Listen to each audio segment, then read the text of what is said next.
राधे राधे दोस्तों, मैं आचार्य पंडित Gangadhar Shastri YouTube channel ज्योतिष गंगा में आपका स्वागत करता हूं। दोस्तों, आज मैं आपको सुनाऊंगा पुरुषोत्तम मास महात्म्य के 27वें अध्याय की कथा। इसे आप अवश्य शेयर करें अपने मित्रों को, अपने संबंधियों को, और इसे सुने। यह पुराण की कथा है, इसे कभी भी सुनी जा सकती है। पुरुषोत्तम मास में तो इसे अवश्य सुने और फल के भागी बने। तो सुनते हैं 27वें अध्याय की कथा। करारविंदे न पदारविंदम मुखारविंदे विनिवेशयन्तं वटस्य पत्रस्य पुटे शयानं बालं मुकुन्दं मनसा स्मरामि। तत्रैव गंगा जमुनाश्च तत्र गोदावरी सिंधु सरस्वती च सर्वाणि तीर्थानि वसन्ति तत्र जत्राच्युतोदार कथा प्रसंग। बोलिए श्री कृष्णचंद्र भगवान की जय, पुरुषोत्तम भगवान की जय। अथ सप्तविंशोऽध्याय। श्रीनारायण उवाच। इत्युक्त्वा विरतं राजा मुनीश्वरमणिनमत् अपूजयत् ततो भक्त्या सपत्नीको मदान्वितः उदरीकृत्य तत्पूजामाशीर्वादमुदीरयत्। स्वस्ति तेस्तु गमिष्यामि सरयुं पापनाशिनीम् आवयोर्वदतोरेवं सायंकालोऽधुना भवत्। इत्युक्त्वा सुजगामेव वाल्मीकिर्मुनिषत्तमः। श्री नारायण ने कहा कि इस प्रकार कहकर चुप हुए मुनिराज वाल्मीकि को राजा दृढ़धनवा ने अपनी पत्नी के सहित नमस्कार किया। अनंतर मुदित मन से श्रद्धा पूर्वक पूजा की। उन्होंने राजा की पूजा स्वीकार कर उन्हें आशीर्वाद दिया कि हे राजन, आपका कल्याण हो। अब मैं पापों को नाश करने वाली सरयू नदी में स्नान संध्या आदि के लिए जा रहा हूँ, क्योंकि हम दोनों के परस्पर वार्तालाप में इस समय सायंकाल हो गया है। यह कहकर मुनिवर वाल्मीकि शीघ्रता से चले गए। राजा दृढ़धनवा उन्हें अपनी सीमा तक पहुंचाकर अपने महल में लौट आए।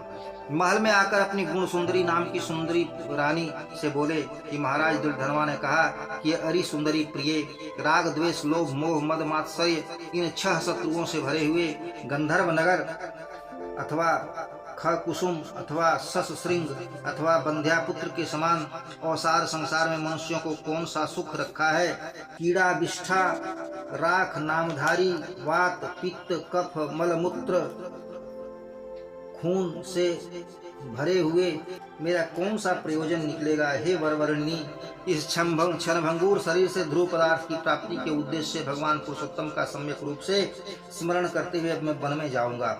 यह सुनकर उनकी प्रियतमा पतिव्रता पटरानी गुण सुंदरी विनय से झुककर शोक करती हुई दोनों हाथों को जोड़कर कहने लगी। गुण सुंदरी बोली कि हे महाराज, मैं भी आपके साथ चलूंगी, क्योंकि पतिव्रता नारियों के लिए पति ही देवता है। पति के चले जाने पर जो महिलाएं अपने पुत्र के घर में रह जाती हैं, वे अपनी पतोहू के अधीन होकर पराये गृह में कुटिया के समान दिन काटती हैं। पिता परिमित देते हैं, भाई भी स्वल्प ही प्रदान करते हैं, इसी प्रकार पुत्र भी परिमित ही देते हैं, किंतु अपरिमित वस्तु के प्रदान करने वाले एकमात्र पति ही होते हैं। तो फिर ऐसे पति का अनुगमन करना कौन ललना न चाहेगी।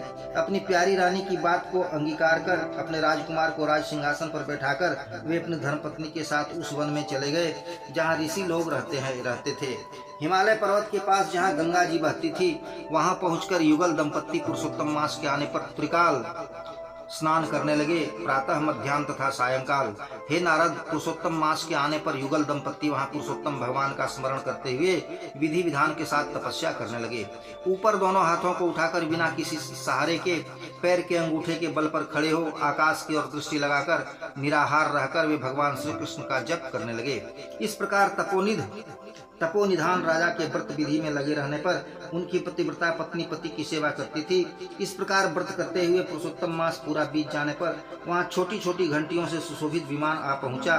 पुण्यशील और सुशील 2 देवदूतों के सेवित एकाएक या पहुंचे हुए विमान को देखकर पटरानी के सहित महाराज बड़े विस्मित हो गए।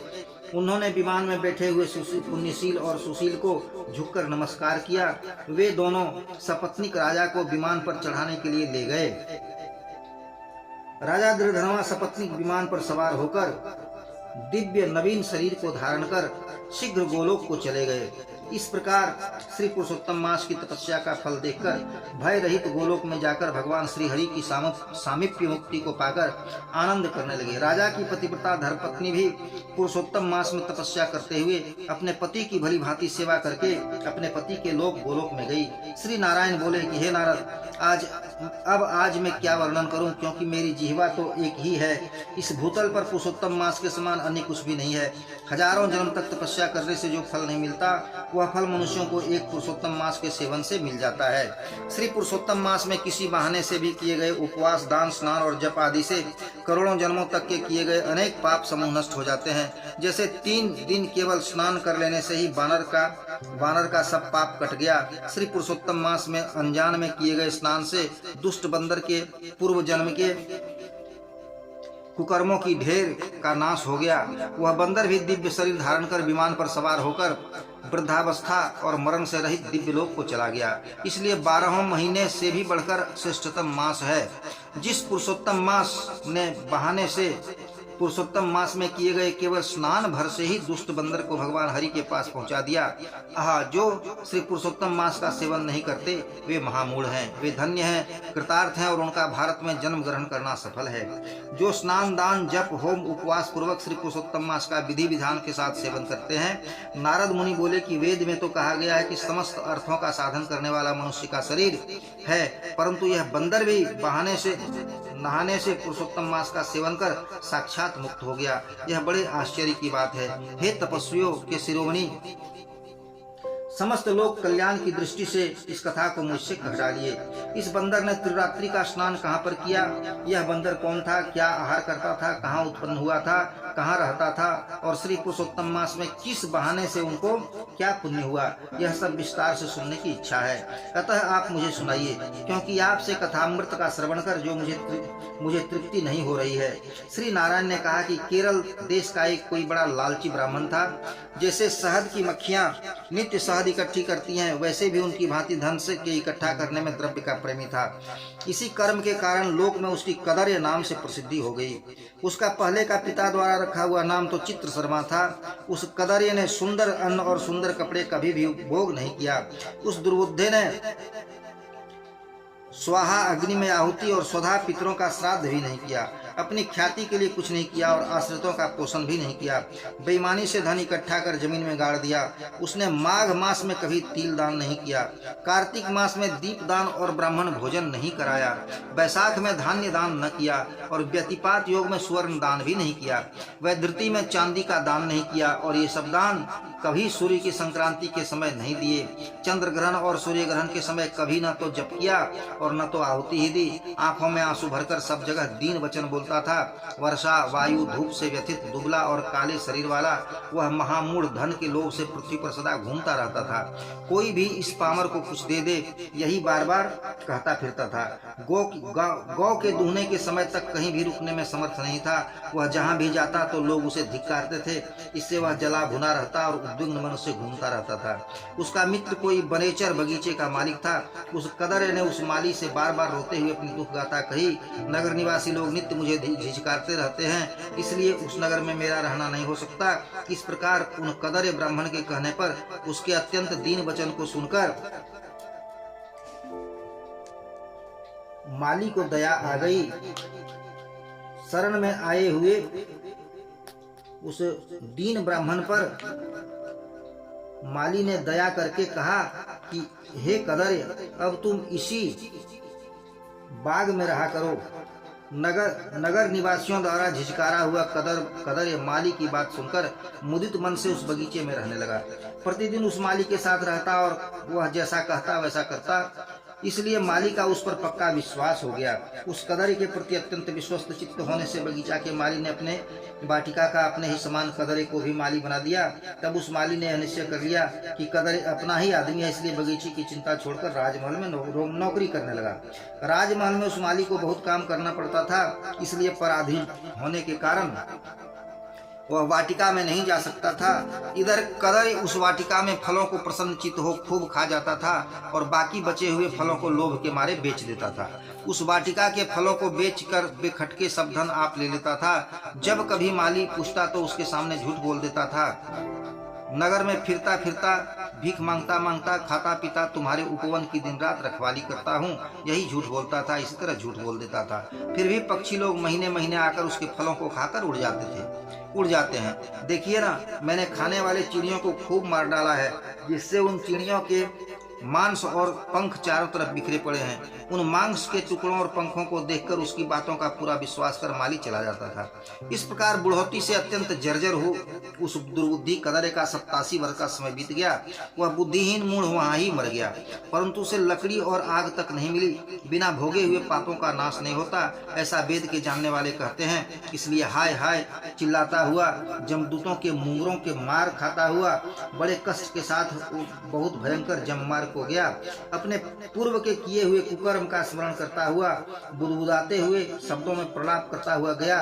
यहाँ बड़े आश्चर्य की बात है, मुझ दुर्बुद्धि कदरे की बुद्धिहीनता को तो देखिए। पुण्य भारत खंड में जहाँ कृष्णसार काले मृग बहुलता से पाए जाते हैं, वहाँ देवता लोग भी मनुष्य शरीर पाने के लिए तरसते रहते हैं। ऐसे पुण्य क्षेत्र में मनुष्य शरीर पाकर भी मैंने धन के लोभ से क्या किया, अर्थात कुछ भी नहीं किया। मैंने व्यर्थ ही जन्म गंवाया। बहुत दिनों तक जो धन इकट्ठा किया था वह भी दूसरों का हो गया। इस समय तो काल के पास में जकड़ा हुआ मैं पराधीन क्या कर सकता हूँ। पहले मनुष्य का शरीर पाकर कुछ भी पुण्य कर्म नहीं किया, न तो दान दिया, न अग्नि में आहुति ही दी, न तो हिमालय पर्वत की कंदरा में जाकर तप ही किया, न तो माघ मास में मकर के सूर्य होने पर गंगा के जल में, मकर संक्रांति के समय गंगा के जल में स्नान ही किया। पुरुषोत्तम मास के अंतिम 3 दिनों में उपवास भी नहीं किया। कार्तिक मास में ताराओं के उगे रहते प्रातः स्नान भी नहीं किया। पौरुष प्रदान करने वाले मनुष्य शरीर को भी मैंने खा पी कर पुष्ट नहीं किया। आहा, बड़े आश्चर्य की बात है कि मेरा इकट्ठा किया हुआ धन भी धरती में निरर्थक गड़ा रह गया। दुष्ट बुद्धि होने के कारण जीवन पर्यंत जीव को कष्ट दिया। मैंने कभी भी अपनी जठराग्नि को नहीं बुझाई। किसी पर्व के दिन भी अपने शरीर पर अच्छा कपड़ा नहीं पहना। न समाज के लोगों को, न भाई बंधुओं को, न अपने परिवार के लोगों को, न बहनों को, न दामाद को, न कन्या को, न पिता को, न माता को, न छोटे भाइयों को, न पतिव्रता धर्म पत्नी को, और न ही ब्राह्मणों को भोजन वस्त्र से संतुष्ट किया। इन लोगों में को कभी भूलकर एक बार भी मिठाई खिलाकर तृप्त नहीं किया। इस प्रकार विलाप करते हुए उस कदरे को जमदूत लोग यमराज के पास ले गए। उसकी ओर देखकर चित्रगुप्त ने कदरे के सुकर्म और कुकर्म को देखकर अपने स्वामी धर्मराज से कहा कि हे महाराज, यह ब्राह्मणों में अधम कदर्य है। इस धन के लोभी दुर्बुद्धि का कुछ भी पुण्य नहीं है। बगीचे में रहते हुए इसने बहुत पाप बटोरा है। माली का विश्वास पात्र बनकर स्वयं फलों को चुराया। उनमें जितने पके फल थे उन्हें खा लिए, और जो खाने से बच गए उन्हें इस दुष्ट ने धन के लोभ से बेच डाले। एक तो फलों की चोरी करने का पाप और दूसरा विश्वासघात करने का पाप। हे प्रभु, इस कदरे के 2 पाप बहुत भीषण हैं। इसके अतिरिक्त और भी कई प्रकार के पाप इसने किए हैं। नारद मुनि ने कहा कि ब्रह्मा जी के पुत्र चित्रगुप्त के वचन को सुनकर अत्यंत क्रोध में भरकर धर्मराज ने कहा कि यह 1000 बार बंदर की योनि में जन्म लेवे और विश्वासघात करने का फल बाद में भोगे।